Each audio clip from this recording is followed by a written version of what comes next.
السلام علیکم ناظرین، ڈرامہ سیریز جانثار میں آپ دیکھیں گے کہ جب نوشیروان کو ہوش آتا ہے تو وہ سب سے پہلے دعا کے بارے میں پوچھتا ہے کہ دعا کہاں ہے، تو کشمالہ کہتی ہے کہ دعا کو ہم نے اس کے ماں باپ کے گھر بھیج دیا ہے کیونکہ اس کا آپ کے آس پاس رہنا بالکل بھی مناسب نہیں ہے، وہ لڑکی آپ کے لیے بہت خطرناک ہے۔ بابا سائیں بھی کشمالہ کی ہاں میں ہاں ملاتے ہیں اور کہتے ہیں ہاں بیٹا، میں اپنا ایک بیٹا کھو چکا ہوں اور میں اب اپنا دوسرا بیٹا نہیں کھو سکتا۔ یہ تو اللہ تعالیٰ کا شکر ہے کہ تمہاری زندگی بچ گئی اور اس کم ظرف لڑکی کا منصوبہ جو ہے وہ ناکام ہو گیا۔ لیکن نوشیروان کو یقین نہیں آتا، وہ کہتا ہے کہ دعا سب کچھ کر سکتی ہے لیکن وہ میری جان لینے کی کوشش نہیں کر سکتی، اور وہ جعفر کو کہتا ہے جاؤ دعا کو اس کے گھر سے لے کے آؤ۔ اب کشمالہ کو اندازہ ہو جاتا ہے کہ جب دعا اپنے گھر میں نہیں ہوگی تو پھر نوشیروان کو پتہ چل جائے گا کہ کشمالہ جھوٹ بول رہی ہے، اس لیے وہ دبی ہوئی آواز میں کہتی ہے کہ دعا اپنے گھر میں نہیں ہے، اس کو میں نے لاک اپ میں بند کروا دیا ہے۔ تو یہ بات سن کے سارے حیران رہ جاتے ہیں۔ بابا سائیں کہتے ہیں کہ کشمالہ تم نے یہ قدم اٹھانے سے پہلے ہم سے اجازت کیوں نہیں لی؟ تو کشمالہ آگے سے کہتی ہے کہ بابا سائیں، میں نے اس کو اس لیے اریسٹ کروایا کیونکہ اس نے نوشیروان کی جان لینے کی کوشش کی تھی اور وہ لڑکی بہت زیادہ خطرناک ہے۔ تو آگے سے نوشیروان کہتا ہے کہ دیکھو کشمالہ، دعا سب کچھ کر سکتی ہے لیکن میری جان نہیں لے سکتی۔ جعفر تم فوراً جاؤ اور دعا کو چھڑوا کے لاؤ۔ تو کشمالہ آگے سے کہتی ہے بابا سائیں آپ ان کو سمجھائیے نا، کیونکہ دعا جو ہے وہ بہت خطرناک لڑکی ہے اور اس کا یہاں پہ آنا کسی طور پہ بھی مناسب نہیں ہے۔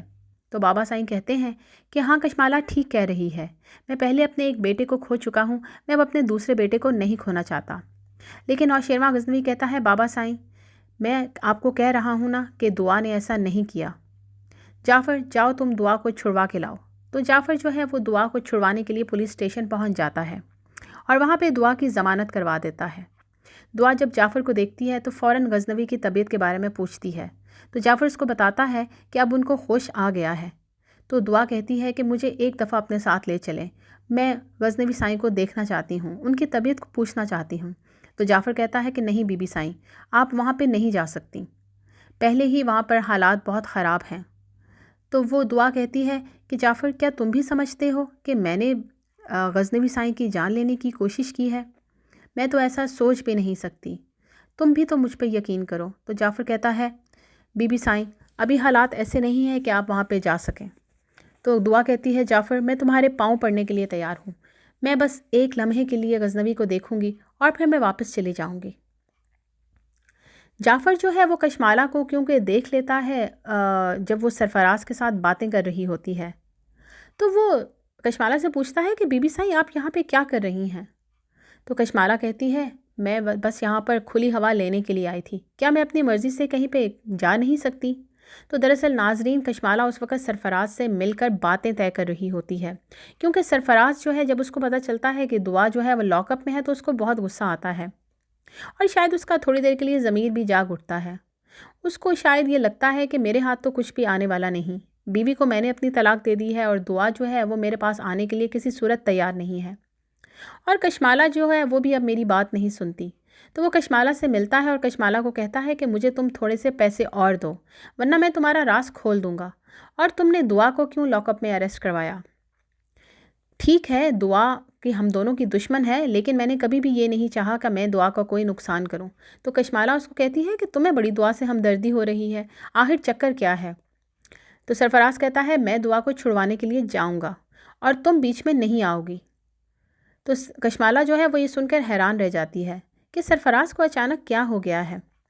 سرفراز وہاں سے جاتا ہے تو اسی ٹائم وہاں پر جعفر آ جاتا ہے اور جعفر ان دونوں کو دیکھ لیتا ہے، اسی لیے جعفر نے کشمالہ سے پوچھا تھا کہ بی بی سائیں آپ یہاں پر کیا کر رہی ہیں؟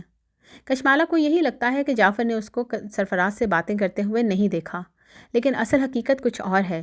جعفر نے یہ ساری باتیں سن بھی لی ہوتی ہیں اور ان دونوں کو اکٹھے باتیں کرتے دیکھ بھی لیا ہوتا ہے، اور وہ جا کے نوشیروان سائیں کو ساری حقیقت کو بتاتا ہے کہ نوشیروان سائیں آپ کے پیچھے تو ڈرامہ ہی کچھ اور چل رہا ہے، اور دعا بی بی نے آپ کو جان سے مارنے کی کوشش نہیں کی ہوگی، مجھے اس پہ پورا یقین ہے، میرے پاس کوئی ثبوت تو نہیں ہے لیکن میں بہت جلد ثبوت بھی لے آؤں گا۔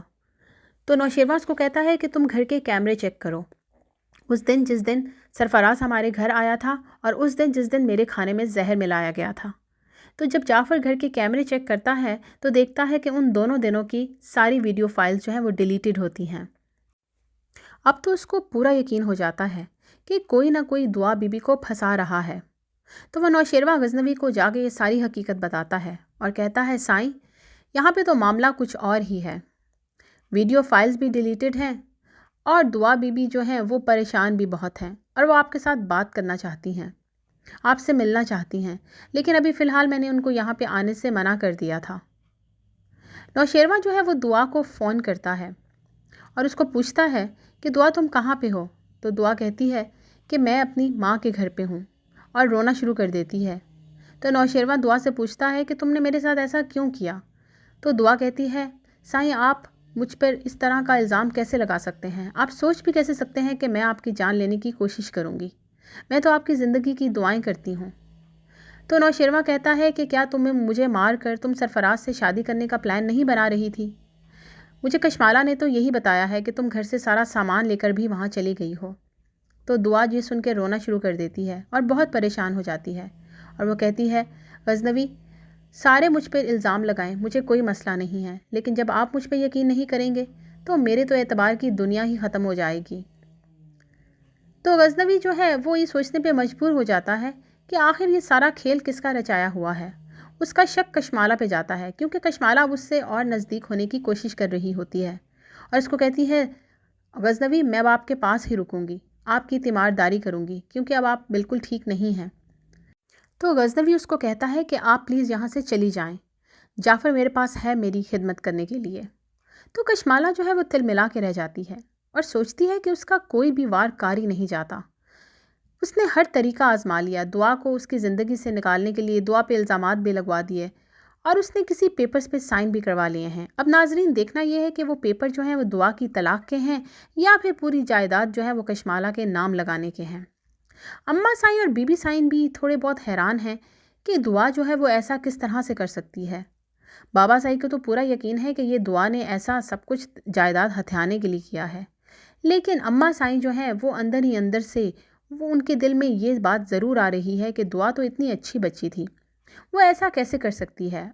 اب ناظرین دیکھنا یہ ہے کہ کشمالہ کا بچھایا ہوا جال اور اس کا یہ فریب جو ہے وہ کب ٹوٹے گا اور کب نوشیروان جو ہے وہ اس کے اوپر کشمالہ کی اصلیت کھل کے سامنے آئے گی۔